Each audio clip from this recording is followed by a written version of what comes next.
I want to get you out the door with every result from every league in under 15 minutes, so that you're more informed about what's going on in the world of sports. Hey TJ, what's going on? I'm Chandler and this is Tiger Beat Sports. Hey everybody, I'm Chandler Sports and this is the Sport Report. And I'm Chandler and this is Tiger Beat Sports. Welcome to a special edition of this all crazy sports newscast. Broadcasting from somewhere in the United States. Hit it, Blaze. This is the Sport Report.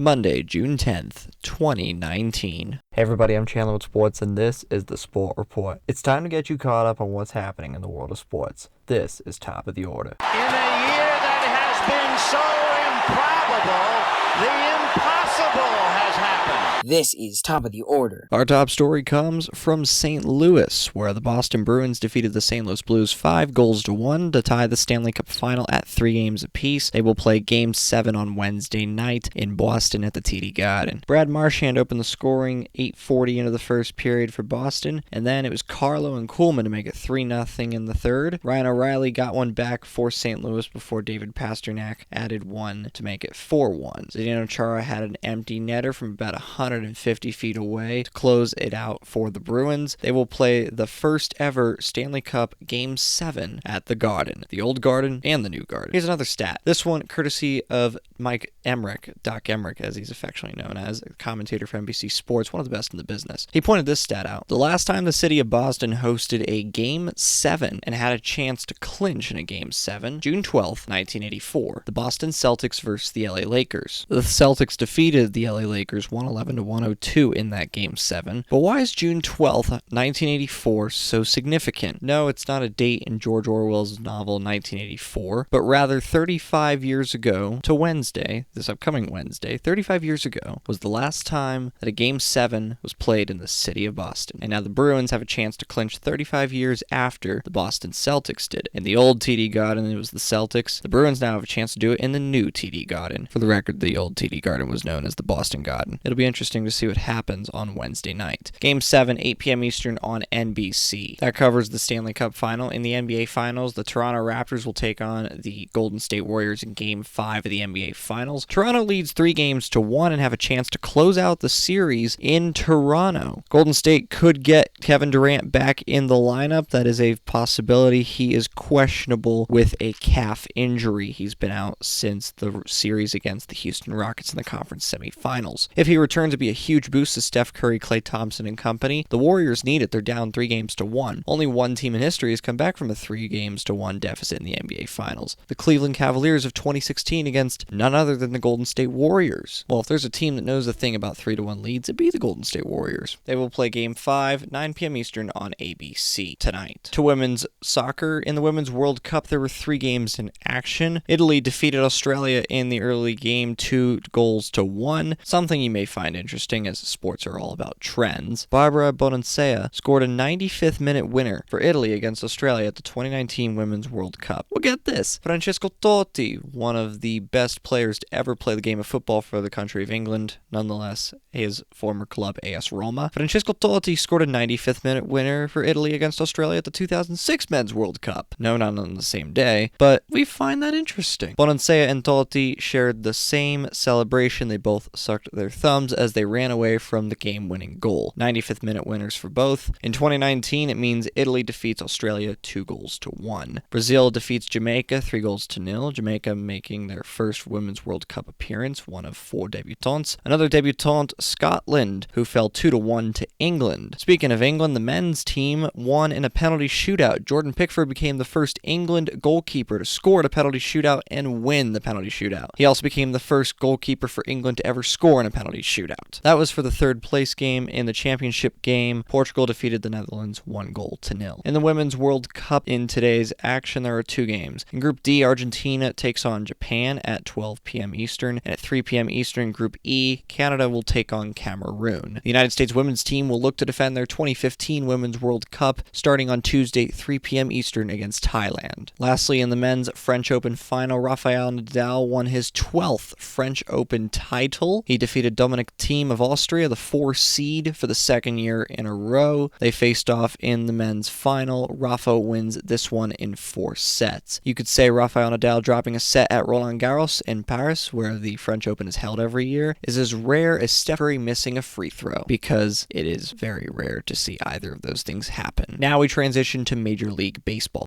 High fly ball into right field. She is gone! And Carlton Fisk had a lot of little boy in him right there. Little roller up along first. Behind the bag. It gets through Buckner. Here comes Knight and the Mets win it. Touch 'em all, Joe. Home run!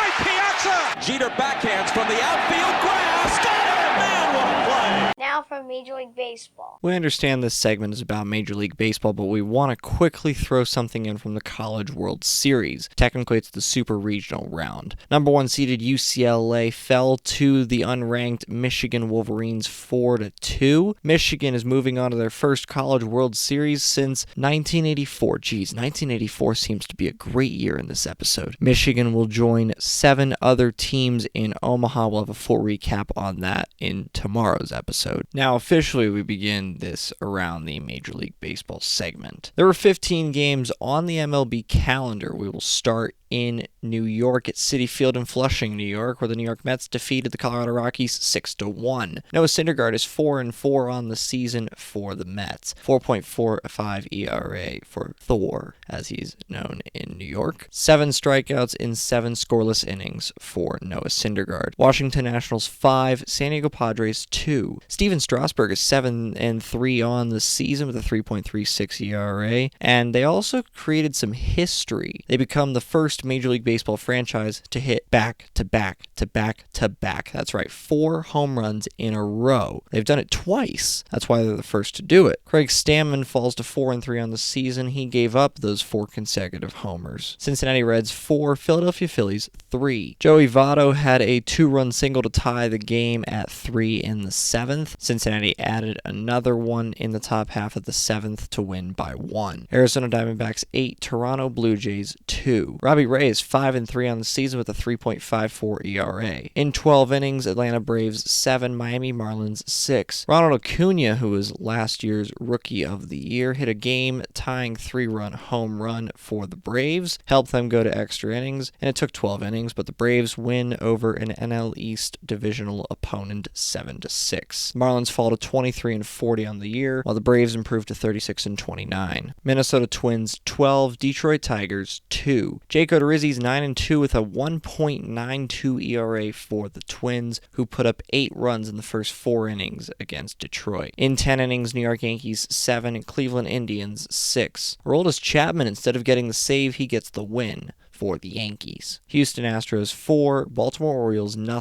One of the best teams in baseball defeats the worst team in baseball. Houston holds Baltimore to 6 hits on the afternoon. Wade Miley is 6-3 on the year with a 3.14 ERA for the Astros. Milwaukee Brewers 5, Pittsburgh Pirates 2. Milwaukee scored all 5 of their runs in the 6th, 7th, and 8th innings. Mike Moustakas, the Moose, hit a 2-run homer to help the Brewers win. Chicago White Sox 5, Kansas City Royals 2, Oakland Athletics 9, Texas Rangers 8, Seattle Mariners 9, LA Angels 3. Wade LeBlanc is 3-2 on the year for the Mariners. Chicago Cubs 5, St. Louis Cardinals 1. Carlos Gonzalez, a former Colorado Rocky, hit his first home run for the Cubbies. Kyle Hendricks is 7-4 on the year for the Cubbies with an even 3 ERA, a 3.00 ERA. Adam Wainwright falls to 5-6 with a 4.46 ERA for the Cardinals. 2 more games on the calendar. LA Dodgers 1, San Francisco Giants 0.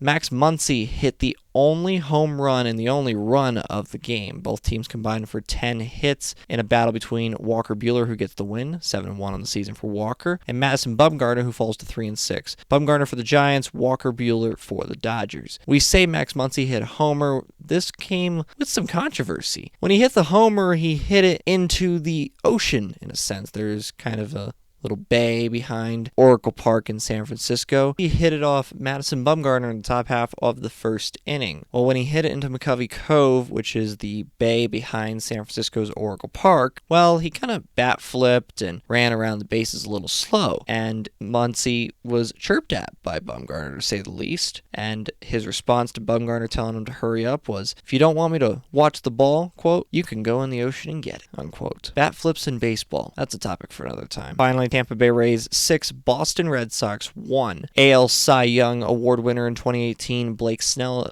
improves to 4-5 on the year with a 3.5 ERA. Some sad news from Boston, but it has a happy ending. Red Sox legend David Ortiz, part of the 2004, 2007, and 2013 World Series teams, 2004 and 2013 World Series MVP for the Red Sox, was shot at a bar outside Santo Domingo, Dominican Republic, his hometown, since retiring. Ortiz was out for the night with a friend, a local TV reporter, and he was shot from behind. It was an ambush by a man who police say hopped off his motorcycle to shoot David Ortiz in the back at point-blank range. The suspect was then taken down by a group of locals who were at the bar, and they nearly beat him to death. That suspect is receiving treatment at a hospital before he will be questioned by police. Ortiz is expected to make a full recovery. No organs were affected. He is stable and, like we said, expected to make a full recovery according to his family. Say some prayers for David Ortiz and his family. Stay strong, Big Poppy. That's the Sport Report for Monday, June 10th, 2019. For now, I'm Chandler. Thanks for tuning into the Sport Report today. We'll be back tomorrow with the latest in sports. Do you want to contact Chandler Sports or members of the Sport Report team? Visit sportreportcws.com. This podcast is copyrighted by the Sport Report for viewers to understand sports from a news reporting basis. Any other use of this podcast, Sport Report logos, or anything associated with this podcast without the express written consent of Channel Sports is strictly prohibited.